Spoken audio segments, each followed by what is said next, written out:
Now to a major story shaking out in Washington. House Republicans opening an impeachment inquiry into President Biden over corruption allegations from his time as vice president. Republicans say there's growing evidence that President Biden abused his power when he was VP to advance his son's business interests in Ukraine. The White House and some Republicans on the Hill saying an impeachment inquiry it's unwarranted due to a lack of hard evidence. The White House reportedly preparing to send a letter to top media outlets demanding that they ramp up scrutiny of the inquiry, which it says is, quote, based on lies. Tom Dempsey has the very latest on all of these new developments from Washington, D.C. Hey, Tom. Hey, Marky. Yeah, this impeachment inquiry will be front and center when House Republicans meet behind closed doors later today. The announcement from the House Speaker has really ignited a big debate, with House Republicans saying this will help them get answers about a possible criminal scheme involving then Vice President Joe Biden, while Democrats call this a witch hunt. This morning, the latest political battle to come to Washington, D.C., a possible impeachment inquiry of President Joe Biden.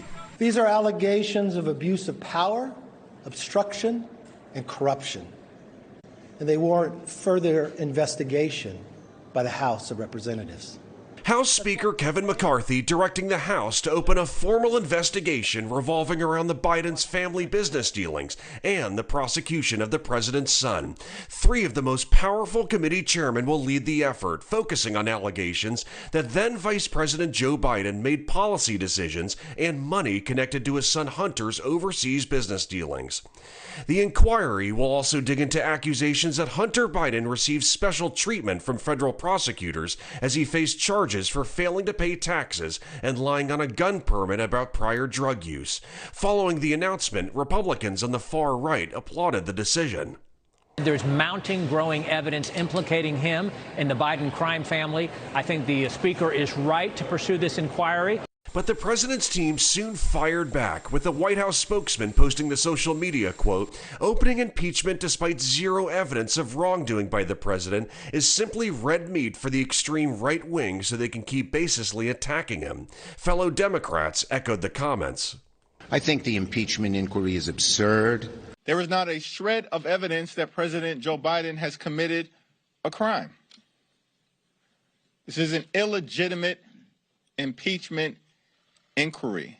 House Republicans will now need at least 218 votes to move forward, but some in the party continue to voice uncertainty. Representative Don Bacon of Nebraska telling NewsNation's sister publication The Hill on Tuesday, "As of now, I don't support an impeachment inquiry."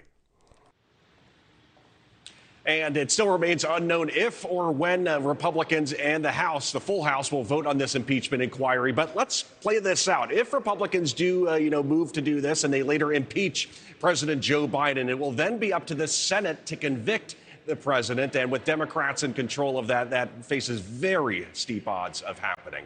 Thank you for watching. Go to newsnationnow.com to find NewsNation on your television provider. And don't forget to click the red subscribe button below to get more of NewsNation's fact-driven, unbiased coverage.